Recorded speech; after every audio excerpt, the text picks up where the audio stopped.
Hey everyone, Brendan Snyder here. How are you? Thanks so much for joining me and welcome to another episode of New Music Finds.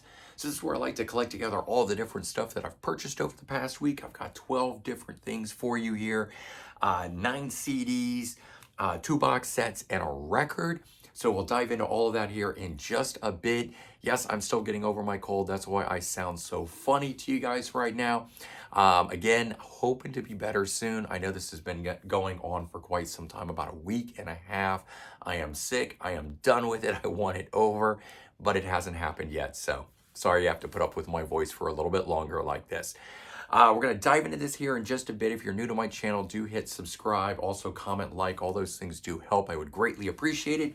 And of course, if you turn on notifications, you're going to stay up to date on all that's going on in the world of music, including knowing that I'm sick if you really want to know that stuff. All right, let's dive into the new stuff that I picked up. This first thing was super cool. Not only was it just awesome when it got announced, but it has turned out to be such a great release.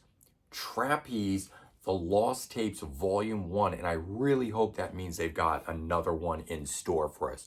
14 tracks running throughout the career, having multiple lineups. Now, unfortunately, the booklet doesn't go into who's in what lineup, when the song was recorded, because I think ultimately they don't know.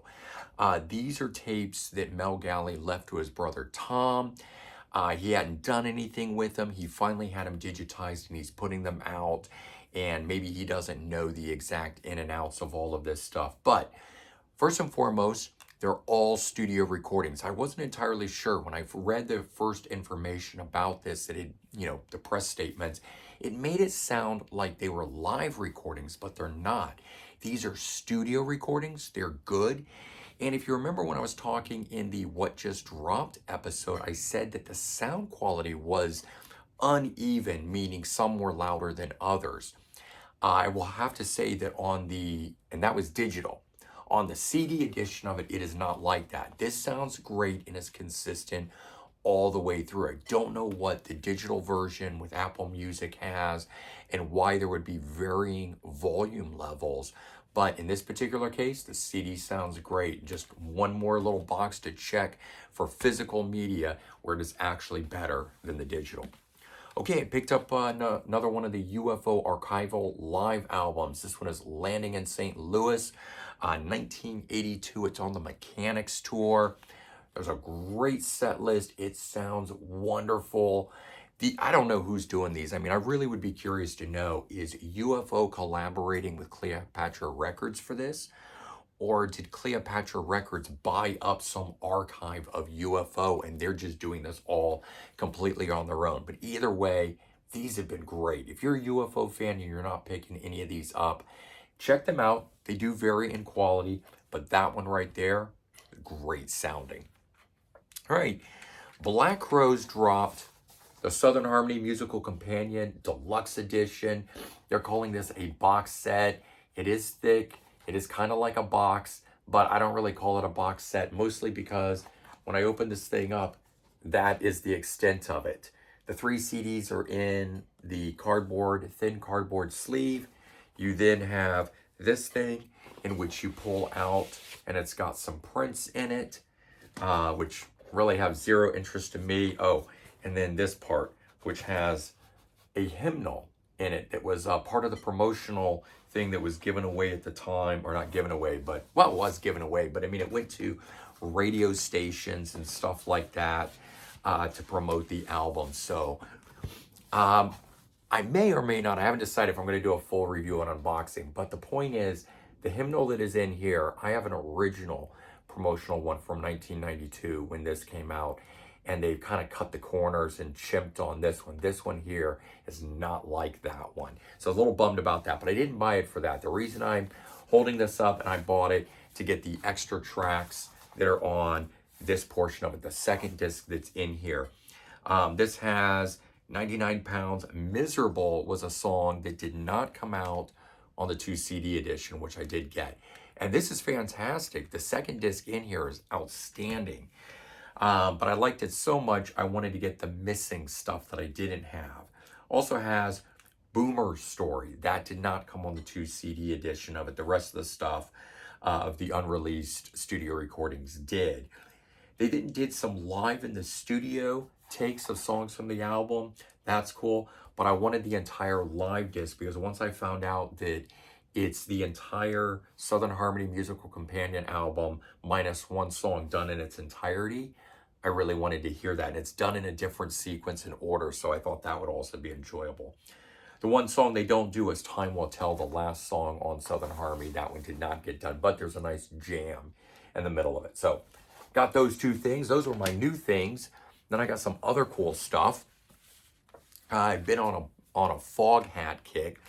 So I picked up a best of, and this one here, what I really hate is some of the labels are doing things where they're continuing to keep stuff in print, but like the booklet, they're just making it a single sheet of paper that opens and closes, and they're removing all of the internal stuff. When it originally came out, it had all this great write-up and everything in it, and the copy that I got didn't have any of this. So when I found this one recently at Sound Exchange that has all of that stuff from Rhino that's written up in here, it's printed better, it looks better, the whole thing is better. So I replaced it. So that's actually a replacement.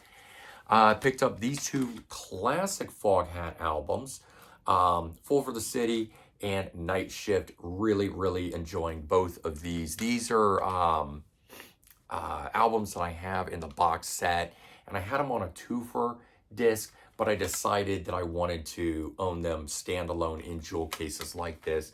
Keep them on the wall because they're my favorites. I pull them out all the time. And based on my interest within Foghat, I went ahead and decided to give the brand new album, Sonic Mojo, a go.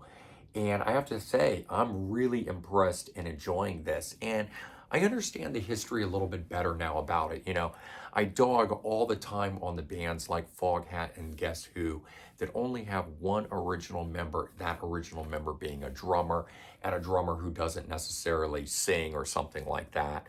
So, you know, I dog on that all the time, but when I really got into it and looked at it, Brian Bassett, who is the guitar player, he's been with them since 1999, so 24 going on 25 years as their lead guitar player.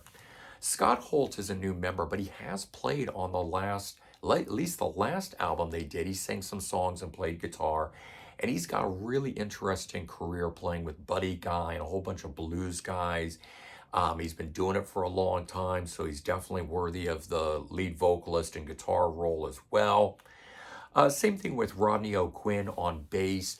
All of these guys have had varying degrees of interaction or performance with Foghat, and now to be in the band with Foghat, I kind of get it. And so, yeah, it's not the four original guys, but I'm okay with that. Sounds great. You know, this whole time frame that we're in where bands are continuing on and changing out members to the point where there's some cases no original members left, like Quiet Riot, and there's some others that are out there like that. It's going to be really interesting to see where these bands go. Can they do what sports teams do? Can they do where they just continue on and they keep changing members and fans stay with them? It'll be interesting to see. Now, something I learned with Foghat, I did not know that the first four Savoy Brown albums featured three of the guys that would go on to Foghat. So I picked up this one, Looking In, which is apparently very hard to come by, at least as a standalone disc like this, if you're not going to get one of the two for type things. So I was really glad to get this. Found it at Sound Exchange. And you know, it never ceases to amaze me that when I go there, an album like this that is so hard to find online, he has. It was still sealed in plastic, everything. Don't know how long it's been there. It's probably been there for a decade. But anyway, you got Kim Simmons, the guitar player for Savoy Brown, of course, in this. But then you've got Lonesome Dave on here, vocals and guitar, Roger Earl and Tony Stevens, and those three guys are from Foghat. So kind of cool to get the beginnings of Foghat all the way through to my favorite era of Foghat into the newest era, Sonic Mojo. All right. Picked up this Mark Farner band, No Frills. This is, I think, the second solo album that he did. And again, I have this as a two-for on one, but I really dislike those. So I finally decided to break down. This is a Wounded Bird. I ordered this off of eBay to get it as a standalone copy like that. I had it on record originally. So sometimes it's just things like I remember the album cover and it just sticks in my head and I really want the whole thing, you know, um, just as a piece of art as it is. And so I will go ahead and purchase and try to get, because the thing is I want to find the debut album now as a standalone, and then I'll get rid of that too for CD. But if I can have in the collection the original album and art, I certainly like that. All right, this next one is one that I took a chance on. I had some credit at Sound Exchange. I've mentioned that before. I've been rolling through that. And I went ahead and decided to get something I wouldn't normally want to shell out with my own money on, and one of it being this Black Sabbath Live Evil. So, first of all, not the biggest fan of live albums, as you guys know, but there really isn't anything bonus in this. You get the original album remastered, and it's a double. And then you get the same album remixed, and that's a double. So it's 4 discs in here, but it's all the same music. So I didn't buy it at the time. Now you do get some cool stuff like a replica tour book, poster, and a really great hardcover book that goes through the band's history leading up to this and then just after this and the reformation of the group when they called themselves Heaven and Hell. So, but I've heard that the remix of the live album is stellar, outstanding. It blows the original one away. And I wanted to check that out. And sure enough, it does. The remixed version of Live Evil is so good. When I put the original remaster back on, I was sort of like, oh, what is that? I don't want to hear that anymore, even though that's the one that I grew up with and that I know. So if you guys were on the fence or wondering about it, the remix version of this is amazing. It's outstanding. Definitely worth picking up just for that. But I like all the stuff that comes with it. I am a fan of the boxes and the replica merch and all that sort of stuff. So even when it doesn't have a lot of bonus musical material on it, I'm still okay with it. But that's why I used some credit that I had. I also picked this up, Angel Witch, Screamin' and Bleedin'. I think this is their second album, 1985. They went from a trio to a 4-piece. They added a front man to the group. But this is the original album cover. I had a 2004 reissue, and I always hated the album cover. I just thought it was awful art. I mean, this isn't much better in the sense that it's a sketch and a drawing, and it's totally 1980s. But I like it so much better. And so I went ahead and replacing that 2004 reissue that I had with the original album art from 1985. And so far, this album has never been pressed to CD.